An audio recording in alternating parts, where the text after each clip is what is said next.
No, I'm allowed to respond to what you've just said. Is rooted. Listen, you might learn something.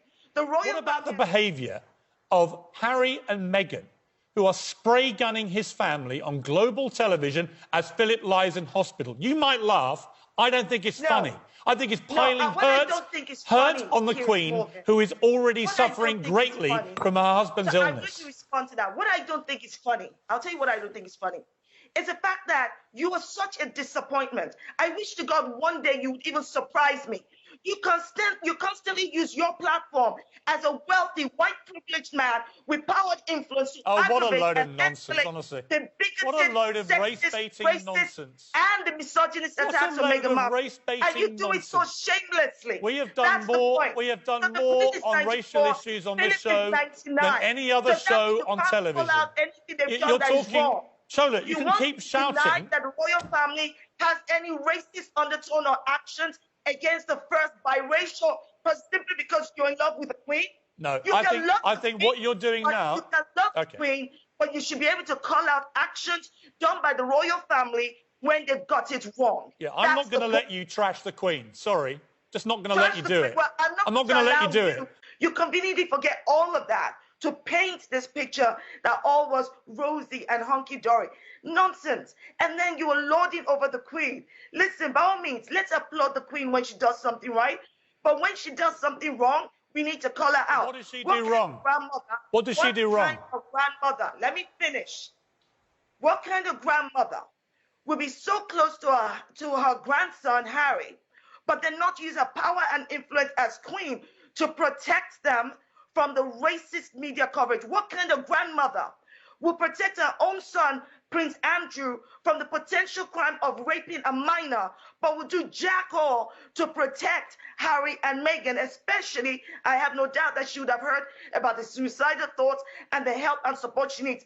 And then you sit there hammering on about how the royal institution is not racist. Are you out of your God-forsaken mind? No, you know what? I find what you're saying about the Queen actually disgraceful. I find what you're saying... You're entitled to your opinion, Shola. Sorry, no, I'm allowed to respond to what you've just said. Is rooted... Listen, you might learn something. The royal family as an institution is rooted in colonialism, white supremacy, and racism. The legacy is right there. So you're now surprised that a comment would have been made by several members of the royal family about how dark Archie's skin is. It's not several members, actually. No, you can't spew lies. You're more outraged that Harry and Meghan... Are we allowed to engage in any of this? Let me finish. Well, you're not stopping. Outraged that Harry and Meghan had the audacity to speak that truth than you should be at the actual outrage of racism. Right, okay. Am I allowed to respond to this? Am I allowed to respond yet? You can respond now. OK. I think what you just said about the Queen is disgusting. I think it's unbelievable. You talk about the behaviour of a nation. Am I lying when I said that? Allow me to say what I'm... Allow me to explain. And the institution is protected. Allow me to defend our royal family, thank you. You tell me. If you had one of the victims of bullying in here right now, would you tell them that they were lying about their bullying claims? No, we would take their claims seriously. So she was saying that not only did she have this mental health crisis that led her to suicide, but also that it was a conversation that Harry had with his family members. I should be clear here. I've been told it's not the Queen and not the Duke of Edinburgh. Well, how do we know which one it is? That only leaves two family members. But how do you know that? Because that's what I've been told. Yeah, but how does that person that's my job, is to find out things. That's what I do, and I'm not going to share my sources with you here. So now we're left with who? Charles? Well, William? I was about to explain that. Yes. So the two people that you're left with is either his father, Prince Charles, or his brother, Prince William, or their wives. I mean, that's pretty serious. That's kind of where it's left. They protected the Queen. The thing is, they protected the Queen throughout this by saying the Queen did nice. They have an amazing relationship with her. Zoom calls with the Queen. But equally, they are criticising the institution of which she is head. They're trashing and everything she stands for. You're criticising his grandmother, the Queen. And they're saying that Charles and William are trapped. They have no wish to be king, presumably. They're trapped in this terrible institution. An institution the Queen has worked so dutifully and worked so hard to maintain and preserve. The damage to the monarchy here should not be underestimated. I've been watching the reaction in America since this came out. That race allegation in particular, I think this is going to be used as an incredibly damaging stick against the royal family. say many people, I mean the establishment that I'm married into, because they've decided that I'm a non-starter.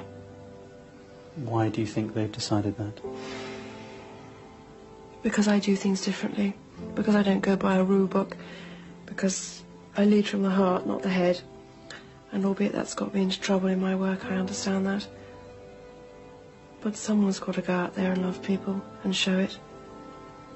And do you think that because of the way you behave, that's precluded you effectively from becoming queen? Yes, well, not precluded me, I wouldn't say that.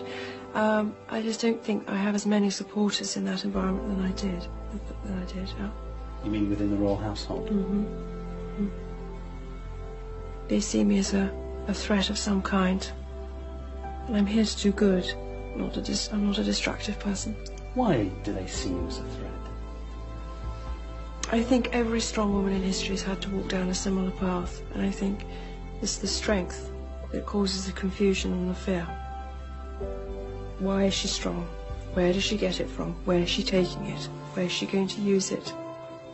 Why do the public still support her? When I say public, you go in and do an engagement and there's a great many people there. Did you leave the country because of racism? It was a large part of it. I remember that the Centre Bali fundraiser. Yes. One of the people at that dinner said to me, "Please don't do this with the media. They will destroy your life." And this person is friends with a lot of the editors and like that. And I said, "Sorry, just elaborate. What do you mean by that?" Obviously, I knew. But he said, "You need to understand that the UK is very bigoted." And I stopped him. I said, "The UK is not bigoted. The UK press is bigoted, specifically the tabloids. Is that what you mean?" He goes, "No, the UK is bigoted." And I said, I completely disagree.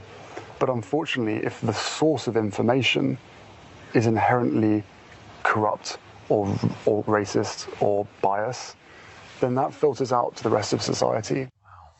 Yeah. I think that's so interesting for people to hear, guys, about how closely the tabloids work together with people in the palace who are feeding stories, and they all actually feed off each other. It's very incestuous about the narrative that they can paint on anyone should they choose to do so. They need each other, the monarchy being afraid that if they lose the support of the public, they could go away themselves. That's right. And I don't think people here fully appreciate the degree and the extremes to which Meghan was covered in England. I mean, it was vicious. Yeah, the negativity. Vicious is the word. But what a missed opportunity. I mean, the Commonwealth is 60 to 70% people of color. Britain is a multicultural country. What a missed opportunity. I think a lot of people feel that way, too, this morning. Let's talk let's talk about, the jaw-dropping moment, the first one, about the color of the baby's skin. And you asked Harry about it when he came out. He did not tell you who it was. Did you all have another conversation about it? Because that was something that there's a big guessing game all around the world. Who was it? Who was it? Who wasn't? I thought it was very touching that Harry still is choosing to protect the identity of whoever that was. Yes, and he did not share the identity with me, but he wanted to make sure that I knew, and if I had an opportunity to share it, that it was not his grandmother nor his grandfather that were a part of those conversations. That it was not his grandmother and Prince Philip, you said? Yeah, was not his a part. grandfather. Neither his grandmother nor grandfather were a part of those conversations. He did not tell me who were a part of those conversations. Right. As you can see, I tried to get that answer on camera. Why is everybody else such an expert about racism against black people? I'm sorry. I'm sorry, Piers. You don't get to call out what is and isn't racism against black people. You can call out all the other stuff. I'll leave you to call out all the other stuff you want, but leave the racism stuff to us, I think. Let me tell you something. That Harry can shut it down with one thing, and this is what I'm looking forward to in this interview. I want Harry to look at the camera, and I just want him to say, well, Oprah, once you go black. No, he's not going to say that. Buckingham Palace has just announced they are investigating claims that